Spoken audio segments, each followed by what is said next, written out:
ছাত্র উপদেষ্টা আর বিএনপির মধ্যে শুরু হওয়া বিভেদ থামাতে রেফারির ভূমিকা নিলেন আইন উপদেষ্টা ডক্টর আসিফ নজরুল। তবে খবর হলো তার শান্তির পতাকা খুব একটা কাজে আসছে না। উল্টো বিকেলে তার সংবাদ সম্মেলনে দেওয়া বক্তব্য বিএনপির মধ্যে আরো প্রশ্নের জন্ম দিয়েছে। বিকেলেই বিএনপির এক নেতা আবারও জানিয়েছেন 3 মাসের মধ্যেই নির্বাচনের ব্যবস্থা করা উচিত সরকারের। চলুন যাওয়া যাক বিশ্লেষণে। সুইজারল্যান্ডের দাভোসে বিশ্ব অর্থনৈতিক ফোরামের বার্ষিক সভায় যোগ দিতে 21শে জানুয়ারি দেশ ছাড়েন প্রধান উপদেষ্টা ডক্টর মোহাম্মদ ইউনূস। তার অনুপস্থিতিতে নতুন করে টালমাটাল হয়ে পড়ে রাজনীতি। বিবিসি বাংলায় বিএনপি মহাসচিব মির্জা ফখরুল ইসলাম আলমগীরের এক সাক্ষাৎকারের প্রতিক্রিয়ায় ফেসবুকে যুদ্ধংদেহী পোস্ট দেন উপদেষ্টা নাহিদ ইসলাম। বিএনপির বিরুদ্ধে 1-11 মতো পরিস্থিতি তৈরির অভিযোগ তোলেন তিনি। সরকারের আরেক ছাত্র উপদেষ্টা আসিফ মাহমুদ সজীব ভুঁইয়া শেয়ার করেন নাহিদের সেই পোস্ট। দুদিন পর বিবিসি বাংলায় পাল্টা সাক্ষাৎকার দিয়ে নাহিদ ইসলাম বলেন, অন্তর্বর্তী সরকার নিয়ে বিএনপির কথার টোন আওয়ামী লীগের সঙ্গে মিলে যাচ্ছে। ছাত্র উপদেষ্টাদের এমন কথাবার্তায় তীব্র ক্ষোভ তৈরি হয় বিএনপিতে। বিষয়টি নিয়ে দলের ভারপ্রাপ্ত চেয়ারম্যানও কথা বলেছেন। বিএনপির ভারপ্রাপ্ত চেয়ারম্যান তারেক রহমান বৈষম্য বিরোধী ছাত্র নেতাদের দিকে ইঙ্গিত করে বলেছেন, রাজনৈতিক দল করতে গিয়ে কেউ যদি রাষ্ট্রীয় কিংবা প্রশাসনিক সহায়তা নেয় তাহলে জনগণ হতাশ হবে।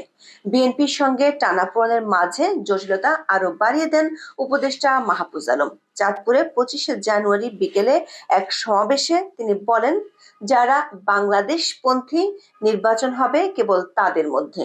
আওয়ামী লীগকে কোনোভাবেই নির্বাচনে অংশ নিতে দেওয়া হবে না। ডক্টর ইউনূসের অনুপস্থিতিতে ছাত্র উপদেষ্টাদের এমন বক্তব্যে বিপাকে পড়েছে সরকার। দাভোস সফর শেষে 25শে জানুয়ারি বিকেলে দেশে ফেরার পরে তিনি কথা বলেন সিনিয়র উপদেষ্টাদের সঙ্গে। ছাত্র উপদেষ্টাদের মুখে লাগাম পরানোর উপায় নিয়ে আলোচনা হয় এ সময়। সূত্র বলছে, সংকট থেকে উত্তরণের উপায় খোঁজার মধ্যেই 26শে জানুয়ারি দুপুরে হুট করে ফেসবুকে পোস্ট দিয়েছেন আইন উপদেষ্টা ডক্টর আসিফ নজরুল। সংবাদ মাধ্যমগুলোর খবর হলো, নির্বাচন সহ বিভিন্ন বিষয়ে বিএনপি নেতাদের সঙ্গে বৈষম্য বিরোধী ছাত্র নেতাদের কথার লড়াই থামাতে উদ্যোগী হয়েছেন আইন উপদেষ্টা। আইন উপদেষ্টা অধ্যাপক আসিফ নজরুল 4টি বিষয়ে তার পোস্টে লিখেছেন। তার ভাষায় এগুলো তিনি জানেন এবং বিশ্বাস করেন। 1. বিএনপি ষড়যন্ত্র বা 1-11 ধরনের কিছুতে আগ্রহী নয়। 2. ছাত্র নেতারা সরকারে থাকা অবস্থায় কোনো রাজনৈতিক দল গঠন করছেন না বা এতে যোগ দিতে যাচ্ছেন না। 3. জুলাই ঘোষণাপত্র হবে একটি রাজনৈতিক দলিল এবং এটি প্রণয়নে গণ অভ্যুত্থানের শক্তিগুলোর মতামত আন্তরিকভাবে প্রতিফলনের ইচ্ছা ছাত্র নেতাদের রয়েছে। 4. বিএনপি ও ছাত্র নেতারা এমনকি নির্বাচন কেন্দ্রিক বৃহত্তর সমঝোতার বিষয়েও অনাগ্রহী নন, তাই বিরোধের কোনো কারণ নেই। বিএনপির সূত্রগুলো বলছে, আসিফ নজরুলের পোস্টে নিয়ে দলটির নেতাদের মধ্যে আলোচনা হয়েছে। বিএনপি নেতাদের মত হলো, আসিফ নজরুল পরিস্থিতি স্বাভাবিক করার জন্যই এমন পোস্ট করেছেন। তবে তিনি তার পোস্টে বিএনপির মত নেই এমন কিছু বক্তব্য জুড়ে দিয়েছেন। যেমন, জুলাই ঘোষণাপত্র যে বিএনপি চায় না সে বিষয়টি ইতিমধ্যেই সরকারের সর্বোচ্চ মহলকে জানিয়ে দেওয়া হয়েছে। বাস্তবতা হলো, এ ধরনের ঘোষণাপত্র নিয়ে পরিষ্কার আপত্তি জানিয়েছে বিএনপি। বামপন্থী সহ বেশ কয়েকটি দল আমন্ত্রণ পাওয়ার পর আলোচনাতেও যায়নি। এমন অবস্থায় যেটি হিমাগারে চলে গেছে, ডক্টর নজরুল সেটি আবার সামনে আনার চেষ্টা করছেন।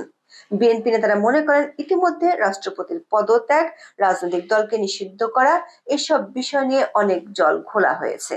প্রতিবারই পরিস্থিতি সরকারের নিয়ন্ত্রণের বাইরে চলে গিয়েছিল বৈষম্য বিরোধী ছাত্র নেতাদের অদূরদর্শিতার জন্য।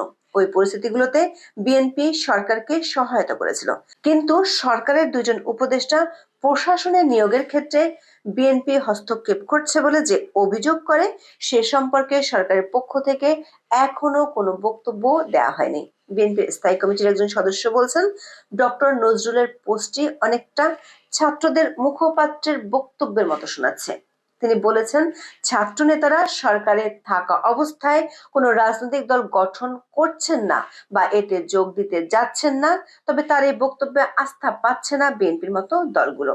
বরং তিনি সরকার ও রাজনীতিকে কেন একাকার করে ফেলছেন সেই প্রশ্ন তুলেছেন বিএনপির ওই নেতা।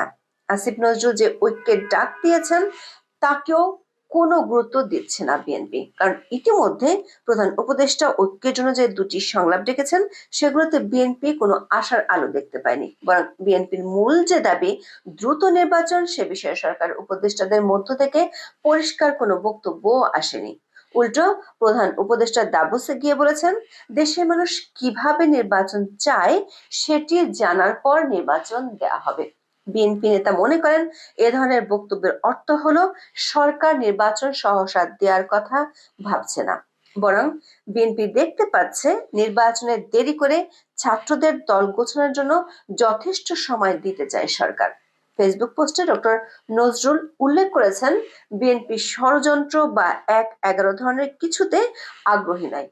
বিএনপি নেতাদের ভাষ্য হলো সরকার একজন উপদেষ্টা বিএনপির বিরুদ্ধে এমন একটি গুরুতর অভিযোগ করলো আর উল্টো তিনি বিএনপির উপর বিষয়টি চাপিয়ে দেওয়ার চেষ্টা করছেন। এদিকে ডক্টর আসিফ নজরুল ২৬শে জানুয়ারি বিকেলে সচিবালয়ের সংবাদ সম্মেলনে বলেছেন নির্বাচনের সময় এই সরকার যথেষ্ট নিরপেক্ষ থাকবে।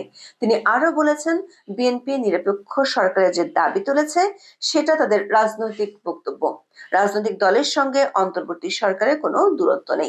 বিএনপি নেতারা বলছেন ফেসবুকে দেয়া স্ট্যাটাসের সাথে আসিফ নজরুলের সংবাদ সম্মেলনে দেওয়া বক্তব্যের গ্যাপ আছে। তারা প্রশ্ন তুলেছেন যথেষ্ট নিরপেক্ষ শব্দটির অর্থ কি? সরকারকে সম্পূর্ণ নিরপেক্ষ থাকতে হবে, সেখানে তিনি কেন বলছেন নির্বাচনের সময় যথেষ্ট নিরপেক্ষ থাকবে সরকার? আবার তিনি কেন মিডিয়াতে বলতে যাবেন বিএনপির বক্তব্য বা দাবি রাজনৈতিক? দলীয় সিদ্ধান্ত ছাড়া কি দলের শীর্ষ দুই নেতা সরকার নিরপেক্ষতা নিয়ে প্রশ্ন তুলে? বিএনপির কাছে যথেষ্ট তথ্য না থাকলে হঠাৎ করে বিএনপি কেন এ ধরনের বক্তব্যই দিবে? বিএনপির স্থায়ী কমিটির সদস্য মেজর হাফিজ উদ্দিন আহমেদ বিকেলে বলেছেন নির্বাচনী ব্যবস্থার সংস্কারে ২ থেকে ৩ মাস যথেষ্ট সময়। তিনি আর সময়ক্ষেপণ না করে জনগণের নির্বাচিত সরকার আসার সুযোগ দিতে অন্তর্বর্তী সরকারের প্রতি আহ্বান জানিয়েছেন। বিএনপি নেতাদের মতে ডক্টর নজরুল পোস্টের মাধ্যমে পরিস্থিতি ঠান্ডা করতে চাইলেও সংবাদ সম্মেলনে দেওয়া বক্তব্য সরকার অবস্থানের অস্পষ্টতা তুলে ধরে। বিষয়টি নিয়ে বিএনপি আপাতত পরিস্থিতি পর্যবেক্ষণের সিদ্ধান্ত নিয়েছে। আজ এ পর্যন্ত। সবাই ভালো থাকুন, সুস্থ থাকুন, নিরাপদে থাকুন। দেখা হবে আগামী পর্বে। অ্যানালাইসিস বাই কাজী রুনাতে আপনারা শুধু সংবাদ পাবেন না, সংবাদের থেকেও বেশি কিছু পাবেন। আমরা সংবাদের নির্মোহ বিশ্লেষণ করার চেষ্টা করি। ভুল আর মিথ্যা তথ্যের যখন সবখানে ছড়াছড়ি, আমরা সেখানে মুক্ত থাকার চেষ্টা করি। আমরা চেষ্টা করি আপনাদেরকে নির্ভুল খবর দেওয়ার জন্য।